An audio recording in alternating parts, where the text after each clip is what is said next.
Hi friends, ಹೇಗಿದ್ದೀರಾ? Two generation ಚಾನಲ್ಗೆ ಸ್ವಾಗತ. ಈ ದಿನ ನಿಮ್ಮೊಂದಿಗೆ ಶೇರ್ ಮಾಡುತ್ತಿದ್ದೇನೆ ಫ್ರೆಂಡ್ಸ್. ಓಟ್ಸ್ ಉಪ್ಮಾ ತುಂಬ ಹೆಲ್ದಿ ಫುಡ್, ತುಂಬ ಚೆನ್ನಾಗಿರ್ತದೆ. ಯಾರು ಕೂಡ ತಿನ್ಬೋದು. ಹೀಗೆ ಮಾಡಿಕೊಟ್ರೆ ಎಷ್ಟು ಚೆನ್ನಾಗಿರ್ತದೆ ನೋಡಿ. ಟಿಫನ್ ಬಾಕ್ಸಿಗೆ ಕೂಡ ನಾವು ಹಿಡ್ಕೊಂಡು ಹೋಗ್ಬೋದು. ಆಫೀಸು ಮಕ್ಕಳಿಗೂ ಕೂಡ ಹಾಕಿ ಕೊಡ್ಬೋದು ಫ್ರೆಂಡ್ಸ್, ಸ್ಕೂಲಿಗೆ ಹೋಗುವಾಗ. ಅಷ್ಟು ಚೆನ್ನಾಗಿರ್ತದೆ ಮತ್ತು ತುಂಬ ಈಸಿಯಾಗಿ ಮಾಡ್ಕೊಳ್ಬೋದು. ತುಂಬ ಕಮ್ಮಿ ಟೈಮಲ್ಲಿ ಮಾಡ್ಕೊಳ್ಬೋದು. ನೋಡಿ ಎಷ್ಟು ಚೆನ್ನಾಗಿದೆ ನೋಡಿ. ಹಾಗೆ ಫ್ರೆಂಡ್ಸ್, ನನ್ನ ಚಾನಲನ್ನು ಲೈಕ್ ಮಾಡಿ, ಶೇರ್ ಮಾಡಿ, ಸಬ್ಸ್ಕ್ರೈಬ್ ಮಾಡಿ ಫ್ರೆಂಡ್ಸ್. ಯಾರಾದರೂ ಸಬ್ಸ್ಕ್ರೈಬ್ ಮಾಡದೆ ನೋಡ್ತಿದ್ರೆ ಸಬ್ಸ್ಕ್ರೈಬ್ ಮಾಡ್ಕೊಂಡು ನೋಡಿ ಪ್ಲೀಸ್, ಸಪೋರ್ಟ್ ಮಾಡಿ. ಹಾಗೆ ಈ ರೆಸಿಪಿ ಮಾಡುವ ವಿಧಾನವನ್ನು ನೋಡ್ಕೊಂಡು ಬರೋಣ ಬನ್ನಿ ಫ್ರೆಂಡ್ಸ್. ನಾನಿಲ್ಲಿ ಒಂದು ಪ್ಯಾನ್ ಇಟ್ಕೊಂಡಿದ್ದೇನೆ. ಲೋ ಫ್ಲೇಮಲ್ಲಿ ಇಟ್ಕೊಳ್ಳಿ. ಹಾಗೆ ನಾನು 1 ಕಪ್ ಓಟ್ಸ್ ತಗೊಂಡಿದ್ದೇನೆ. ರೋಲ್ ಓಟ್ಸ್ ಆದರೂ ಅಡ್ಡಿಲ್ಲ, ರೋಲ್ಡ್ ಓಟ್ಸ್ ಆದರೂ ತೊಂದರೆ ಇಲ್ಲ, ಯಾವುದಾದ್ರೂ ತೊಂದರೆ ಇಲ್ಲ. ಹಾಕೊಳ್ತೇನೆ. ಒಂದು 2-3 ಮಿನಿಟ್ಸು ಫ್ರೈ ಮಾಡಬೇಕು.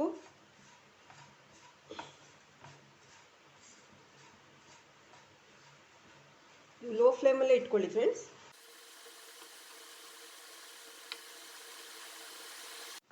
ನೋಡಿ 3 ಮಿನಿಟ್ಸ್ ಆಗಿದೆ, ಫ್ರೈ ಆಗಿದೆ ಇದು. ಈಗ ಒಂದು ಪ್ಲೇಟಿಗೆ ಶಿಫ್ಟ್ ಮಾಡ್ಕೊಳ್ತೇನೆ. ಪುನಃ ಅದೇ ಪ್ಯಾನಲ್ಲಿ ಇಟ್ಕೊಳ್ತೇನೆ. ಈಗ ಫ್ರೆಂಡ್ಸ್, ಒಂದು 2 ಟೇಬಲ್ ಸ್ಪೂನ್ ಆಯಿಲ್ ಹಾಕ್ಕೊಳ್ತೇನೆ.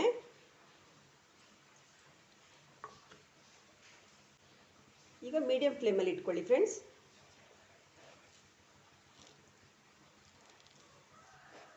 ಒಂದು ಅರ್ಧ ಟೀ ಸ್ಪೂನ್ ಸಾಸಿವೆ,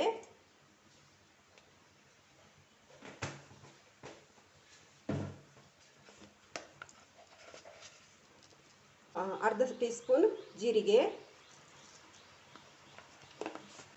ಹಾಗೆ ಕರಿಬೇವು,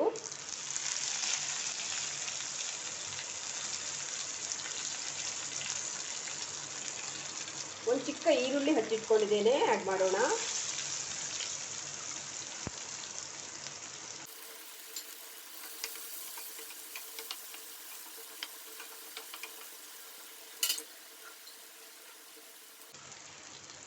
ಹಸಿಮೆಣಸಿನ್ಕಾಯಿ ಹಚ್ಚಿಟ್ಕೊಂಡಿದ್ದೇನೆ, ಹಾಕೊಳ್ತೇನೆ.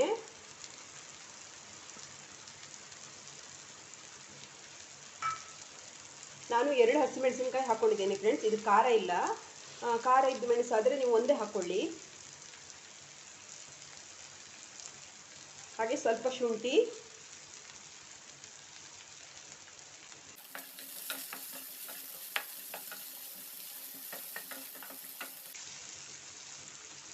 ಇದು ಗೋಲ್ಡನ್ ಬ್ರೌನ್ ಆಗಬೇಕಂತ ಇಲ್ಲ, ಈರುಳ್ಳಿ ಟ್ರಾನ್ಸ್ಪರೆಂಟ್ ಆದರೆ ಸಾಕು. ಹಾಗೆ ಇಲ್ಲಿ 2 ಟೇಬಲ್ ಸ್ಪೂನ್ ಬೀನ್ಸ್, ಹಾಗೆ ಒಂದು ಚಿಕ್ಕ ಕ್ಯಾರೆಟ್ ಹಚ್ಚಿಟ್ಕೊಂಡಿದ್ದೇನೆ, ಆ್ಯಡ್ ಮಾಡೋಣ. ನೀವು ಗ್ರೀನ್ ಪೀಸ್ ಹಾಕ್ಕೊಳ್ಬೋದು, ಕ್ಯಾಪ್ಸಿಕಮ್ ಯಾವುದು ಕೂಡ ಹಾಕ್ಕೊಳ್ಬೋದು ತರಕಾರಿ.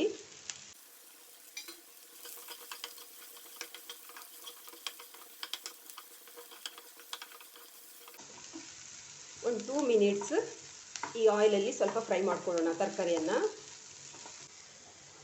ಈಗ ಫ್ರೆಂಡ್ಸ್, ಒಂದು 1/4 ಕಪ್ಪು ಅಂದರೆ 1/4 ಗ್ಲಾಸು, ಒಂದು 50 ml ವಾಟರ್ ಆ್ಯಡ್ ಮಾಡ್ತೇನೆ.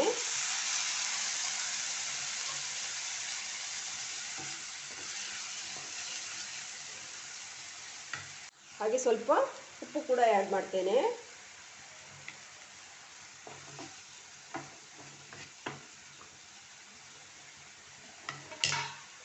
ಓಕೆ ಫ್ರೆಂಡ್ಸ್, ಲಿಡ್ ಕ್ಲೋಸ್ ಮಾಡ್ತೇನೆ. ಒಂದು 2 ಮಿನಿಟ್ಸ್ ಕುಕ್ ಆಗಲಿ ಫ್ರೆಂಡ್ಸ್. ಆ ಕಡೆ ನಮ್ಮ ತರಕಾರಿ ಬೇಯ್ತಾ ಇದೆ. ನಾನಿಲ್ಲಿ 1 ಟೀ ಸ್ಪೂನ್ ಆಯಿಲ್ ಹಾಕ್ಕೊಳ್ತೇನೆ.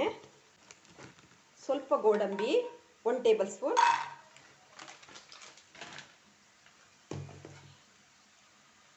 ಸ್ವಲ್ಪ ಫ್ರೈ ಮಾಡ್ಕೊಳ್ಬೇಕು ಫ್ರೆಂಡ್ಸ್.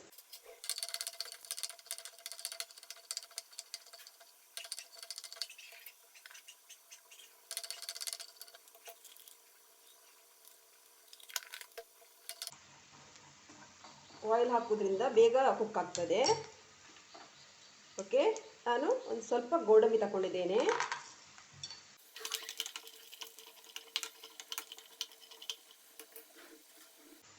ಓಕೆ, ಇದಾಗಿದೆ. ಇಷ್ಟಾದರೆ ಸಾಕು ಫ್ರೆಂಡ್ಸ್. ನೋಡಿ, ನಮ್ಮ ವೆಜಿಟೇಬಲ್ಸ್ ಸಹ ಕುಕ್ ಆಗಿದೆ. 2 ಮಿನಿಟ್ಸ್ ಆಗಿದೆ. ಹಾಗೆ ಈಗ ನಾನು ಪಾವ್ ಭಾಜಿ ಮಸಾಲ ಸೇರಿಸ್ತೇನೆ. ಇದು ತುಂಬ ಚೆನ್ನಾಗಿರ್ತದೆ ಫ್ರೆಂಡ್ಸ್. ಇದು ಹಾಕೋದ್ರಿಂದ ಟೇಸ್ಟ್ ತುಂಬ ಚೆನ್ನಾಗಿ ಬರ್ತದೆ. ಒಮ್ಮೆ ಹೀಗೆ ಮಾಡಿ ನೋಡಿ, ತುಂಬ ಚೆನ್ನಾಗಿರ್ತದೆ. ಇದ್ರೆ ಹಾಕಿ, ಆಪ್ಷನಲ್, ಇಲ್ಲಾಂದರೆ ಹಾಗೆ ಕೂಡ ಮಾಡ್ಬೋದು.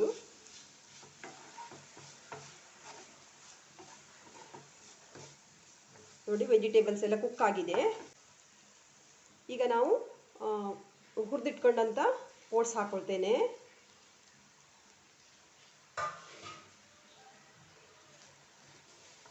ತುಂಬ ಎಂತ ನೀರು ಹಾಕಲಿಕ್ಕಿಲ್ಲ ಫ್ರೆಂಡ್ಸ್, ಅದು ಡ್ರೈ ಇದ್ದರೆ ಚೆನ್ನಾಗಿರ್ತದೆ.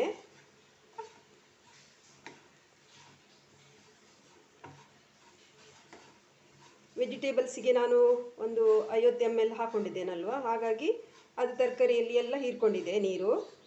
ಈಗ ಇಲ್ಲ ನೋಡಿ, ನೀರಿಲ್ಲ, ಡ್ರೈ ಆಗಿದೆ.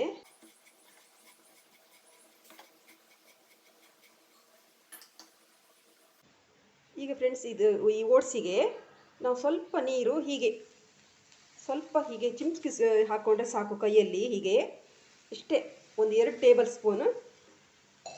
ಆಮೇಲೆ ಬೇಕಾದರೆ ನೋಡ್ಕೊಂಡು ಹಾಕ್ಕೊಳ್ಳೋಣ, ಒಂದೇ ಸರಿ ಹಾಕಬೇಡಿ ನೀರು.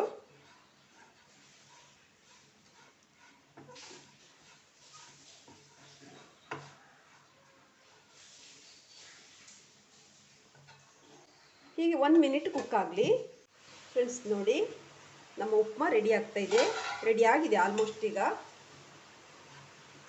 ನಾವು ಒಂದೇ ಸರಿ ನೀರು ಹಾಕಿದ್ವಿ ಅಂತ ಆಗ್ತದೆ ಗೊತ್ತುಂಟಾ ಫ್ರೆಂಡ್ಸ್, ಒಂಥರ ಅದು ತುಂಬ ಗಟ್ಟಿಯಾಗಿ ನೀರಾಗಿ ಚೆನ್ನಾಗಿರೋದಿಲ್ಲ. ಹೀಗೆ ಉದುರಾಗಿ ಬರಬೇಕು, ಅದಕ್ಕೋಸ್ಕರ ಸ್ವಲ್ಪನೇ ನೀರು ಹಾಕಬೇಕು. ಇನ್ನು ಹೀಗೆ ಸ್ವಲ್ಪ ಹಸಿ ಇದೆ ಅಂತದಾದರೆ ಇನ್ನೊಂದು ಸರಿ ಕೂಡ ನಾವು ಹಾಗೆ ನೀರು ಹಾಕ್ಕೊಳ್ಬೋದು ಹೀಗೆ, ಆಯಿತಾ? ಇಷ್ಟೇ. ಮತ್ತು ತುಂಬ ಒಂದೇ ಸರಿ ನೀರು ಹಾಕಲಿಕ್ಕೆ ಹೋಗಬೇಡಿ. ಓಕೆ ಫ್ರೆಂಡ್ಸ್, ಈಗ ನಾವು ಹುರಿದಿಟ್ಕೊಂಡಂಥ ಕಡಲೆ ಬೀಜನ ಸೇರಿಸೋಣ. ಹಾಗೆ ಸ್ವಲ್ಪ ಕೊತ್ತಂಬರಿ ಸೊಪ್ಪು ಹಾಕ್ಕೊಳ್ತೇನೆ. ನೋಡಿ ಚೆನ್ನಾಗಿ ಬಂದಿದೆ ನೋಡಿ ಉಪ್ಮಾ. ಅದೇ, ನೀವು ತುಂಬ ನೀರು ಹಾಕ್ಕೊಳ್ಬೇಡಿ ಒಂದೇ ಸರಿ. ನಿಮಗೆ ಎಷ್ಟು ಈ ಹಿಟ್ಟು ಇದಕ್ಕೆ ಓಟ್ಸಿಗೆ ಎಷ್ಟು ಬೇಕೋ ಅಷ್ಟೇ ನೀರು ಹಾಕ್ಕೊಳ್ಳಿ. ಹೀಗೆ ಉದುರಾಗಿದ್ದರೆ ಚೆನ್ನಾಗಿರ್ತದೆ. ಆಮೇಲೆ ಒಂದೇ ಸರಿ ನಾವು ತುಂಬ ನೀರು ಹಾಕ್ಕೊಂಡ್ರೆ ಗೋಧಿ ಹಿಟ್ಟು ಕಲಸಿದ ಹಾಗೆ ಆಗ್ತದೆ, ಚೆನ್ನಾಗಿರೋದಿಲ್ಲ ತಿನ್ನಲಿಕ್ಕೆ. ಉಪ್ಪು ಕೂಡ ಹಾಗೆ ನೀವು ನೋಡಿಕೊಂಡು ಆಮೇಲೆ ಸೇರಿಸ್ಕೊಳ್ಬೋದು. ನಾನು ಉಪ್ಪು ಹಾಕಿದ್ದೇನಲ್ವ ಆಗ ತರಕಾರಿಗೆ, ಅದೇ ಕರೆಕ್ಟ್ ಆಗಿದೆ.